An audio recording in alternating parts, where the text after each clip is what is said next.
mga ka-magic? So magtuturo na naman tayo mga ka-magic, isang card magic tricks tutorial at i-reveal natin kung paano ginawa ang gimmick dito mga ka-magic. So, card, i-shuffle muna natin ang card mga ka-magic. Yan. Shuffle. Okay. Shuffle yan mga ka-magic. And again, shuffle and again. And kukuha tayo ng isang card mga ka-magic at ipapakita natin sa ating audience mga ka-magic. Like for example, itong card na to ay isang 4 of spade mga ka-magic. So, si 4 of spade mga ka-magic ay ilagay natin dyan sa pinakibabaw. Yan. Then, lakunin natin si 4 of spade. Ilagay natin dito mga ka-magic. Yan, sa gitna. Then, kukuha na naman tayo ulit sa isa. Sa pinakibabaw na naman is Jack of Heart. So, si Jack of Heart mga ka-magic ay ating ibalik naman ulit sa ibabaw. Then, kukunin natin si Jack of Heart. Ilagay natin dito. And si 4 of spade ay ating pitikan. Watch. Biglang nagiging 7 of clubs. And ang Jack of heart ay nagiging 4 of spade. So ang gimmick nito mga ka-magic, kung paano ginawa mga ka-magic, double lefting card lang mga ka-magic ang ating dapat gawin. First, i-shuffle muna natin ang card. Shuffle.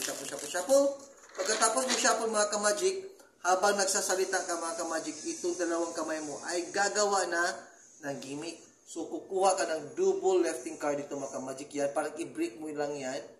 Yan, parang mag-break ka lang ng dalawang card, isa, at saka dalawa. So, dalawang card mga ka-magic, i-double mo, yan. Then, the next step ng magic is pinky break. Ito ay tinatawag na pinky break. Yan. At least hindi halata mga ka-magic yan, naka-pinky break. Pero sa harap, hindi siya masyadong halata. So, ganyan. Double lifting card, pinky break. Then, magpapakita ka ng card. Ganito pagkuha mga ka-magic. Kuha ka dito sa dulo. Ipit. Tapos, ihaya. Tapos, bawat corner ay dapat ipitan mo para hindi masyadong halata. Ipapakita ang card. So, ito ang card ang dapat ninyong i-remember. So, Jack of Diamond, ang ating napili. So, face down. Yan.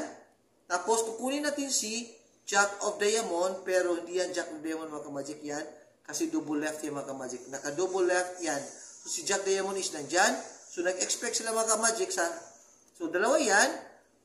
Galing dyan mga ka-magic, pag face down, nag-expect sila mga ka-magic na ito si Jack Diamond, pero si Jack Diamond ay naiwan dyan. Pero nakuha natin is 3 of heart. Pero sabihin natin, yan ay si Jack of Diamond. Ilagay natin si Jack of Diamond. Remember the Jack of Diamond. Then, double left naman ulit tayo mga ka-magic. The same procedure, double left. So, isa, dalawa. So, dalawa na nakuha mga ka-magic. Pinky break, the same procedure. Pinky break na naman ulit. Ipapakita naman ulit mga ka-magic. So, ito si Jack of Spade. Jack of Diamond. So, face down na naman natin ulit. Okay. So, si Jack of Spade mga ka-magic ay ating ilagay dyan. Dyan lang yan. Okay. Si Jack of Diamond mga ka-magic ay ating pitikan. Watch and learn. Biglang nagbago mga ka-magic. Nagiging 3 of heart. Si Jack of Spade ay nagiging Jack of Diamond. So, I hope mga ka-magic na may natutunan na naman kayong panibagong magic tricks. I hope you are like and na-enjoy naman kayo mga ka-magic. Please follow and subscribe mga ka-magic. Thanks for watching and Viva Jesus mga ka-magic.